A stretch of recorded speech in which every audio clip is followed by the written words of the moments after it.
A Frankish infantry line broke near Tours on a cold October afternoon in 732, and Western Europe never became what we remember. The man who held that line, Charles Martel, fell in the rout, and the army that should have founded a dynasty bled out on the road between Tours and Poitiers. For 3 centuries afterward, chroniclers on both sides of a long frontier would point back to that single hour as the moment the world bent. In this alternate timeline exploration, we examine what could have happened and why the real history unfolded differently. To understand the stakes, we have to follow the road that led there. In the spring of 732, Abd al-Rahman al-Ghafiqi, the Umayyad governor of Al-Andalus, gathered a large mounted force and crossed the western passes of the Pyrenees. Al-Andalus had been under Muslim rule since the conquest began in 711, governed as a far frontier of a vast empire ruled from Damascus by the Caliph Hisham ibn Abd al-Malik. This was not yet a war of settlement.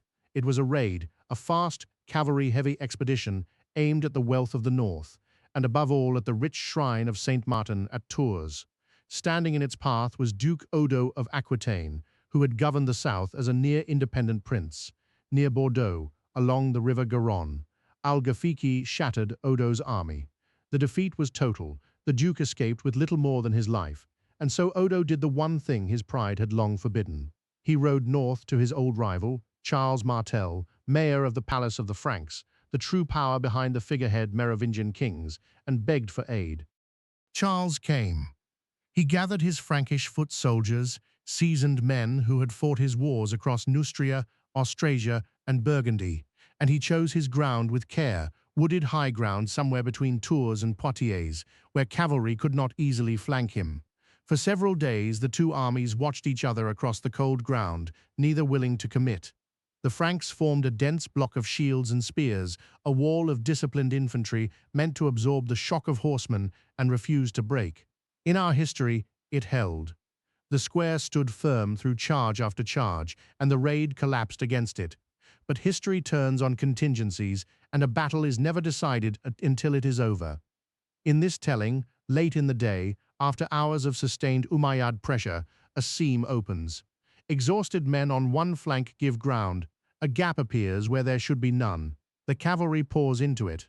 The cohesion that was the Franks' only true weapon dissolves in moments, and a disciplined army becomes a fleeing crowd. Somewhere in that collapse, Charles Martel is pulled down and killed. The mayor of the palace, the man whose entire authority rested on never losing, has lost and died losing. What no one on that field could have known was how far the consequences would travel. The line did not just break that afternoon, so did a future that had not yet been built. A raid and a conquest are divided by a single fact: whether anyone is left to stop you. After Tours, no one was. The only field army in the northern Frankish lands lay scattered and leaderless, and al-Ghafiqi, who had survived where he historically died, understood exactly what that absence meant. He did not turn for home with his plunder. He wintered north of the Loire. He garrisoned the river crossings, the fords and bridges that controlled movement through the region, and he held the fertile lands of Aquitaine that Odo could no longer defend. The shrine of Saint Martin and the wealth of the Loire Valley became not a prize carried south, but a base held in place. Slowly, deliberately, an expedition became an occupation. The southern marches of the Frankish world, already battered, simply changed hands, and there was no power north of them organized enough to take them back. The deepest wound was not the land lost. It was the dynasty that was never born. Charles Martel had 2 sons, Pepin and Carloman. In our history, they inherited his army, his prestige, and his iron grip on the Frankish aristocracy, and they built upon it the dynasty we call Carolingian. But a mayor of the palace was not a king. His office had no sacred legitimacy of its own. It was held by force, prestige, and the loyalty of magnates who followed strength and abandoned weakness. Pepin and Carloman inherited the name, and almost nothing else. There was no victorious army behind them, no aura of the undefeated father, only the memory of a catastrophe. The Austrasian and Neustrian magnates, the regional lords whose loyalty had always been conditional, saw no reason to bow to leaderless heirs of a defeated house. Why serve a mayoralty that could not even protect itself? The careful consolidation of Frankish power that in our world would climb toward an imperial crown on Christmas Day in the year 800. That consolidation never even began.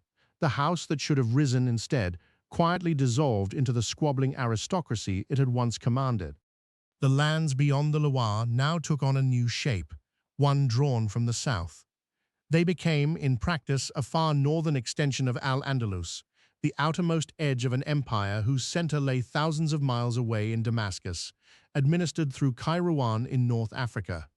Tax collectors came where warbands had been. Garrisons settled into the river towns. The machinery of a frontier province, tested across decades in Iberia, was simply extended north. But the same machinery carried the same fractures. Much of the Andalusi army had always been Berber, mounted men and foot soldiers from North Africa who had done the hardest fighting and received the least reward. Their grievances over pay and over the poor land they were granted had festered in the south, and in our history they would erupt into open revolt within a decade. Those same tensions now took root along the Loire. The new northern province was held, but it was never quiet, strained from within by the very men who had conquered it.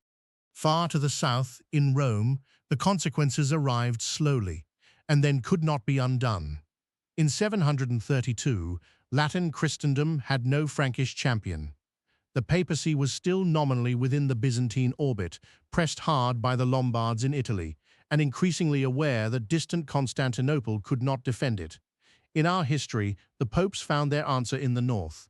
They turned to the victorious Frankish house, and a partnership formed that would crown an emperor and reshape the West for 1,000 years. But in this timeline, there was no victorious house to turn to. There was no strong mayor, no rising dynasty, no army that had proven it could win. The Bishop of Rome looked north for a sword and found only fragments. And so the great alliance between the Frankish crown and the papacy, the union that would have defined the medieval West, never took shape. The church kept its faith. It simply never gained its sword. North of the occupied zone, in the old Frankish heartlands, the absence of a central court did what such absences always do. Authority drained downward. Without a strong mayor or a unifying dynasty, the realm splintered into competing duchies, rival counts, and local warbands, each lord defending his own ground and trusting no one above him. Neustria, Austrasia, Burgundy, names that might have become provinces of a single great kingdom, became instead a patchwork of small, jealous powers, and the cultural revival that a strong dynasty would have sponsored never gathered. In our world, the Carolingian court drew scholars from across Europe, preserved and copied the texts of antiquity, and standardized learning across a continent. None of that had a patron here. The monasteries endured, scattered and poor, copying what they could. But the deliberate, centrally funded renaissance of learning, the one that saved so much of the classical inheritance, was never organized. There was no court to pay for it, and no realm to carry it. Generations later, chroniclers on both sides of a long and shifting frontier would tell the same story and reach the same conclusion. They would trace the whole shape of their world, the patchwork lordships of the north, the troubled Muslim province along the Loire, the church that never found its emperor, back to a single October afternoon, back to the hour when one infantry line broke. It is tempting to call such a moment destiny, but it was the opposite. It was contingency, raw and unforgiving. The Umayyad force was not an unstoppable tide. It was a raiding army far from home, strained by its own internal grievances that might easily have turned back. The Frankish square was not doomed, it very nearly held. Everything that followed, the dynasty that never rose, the alliance that never formed, the learning that was never gathered, flowed from the narrow difference between a line that holds and a line that breaks.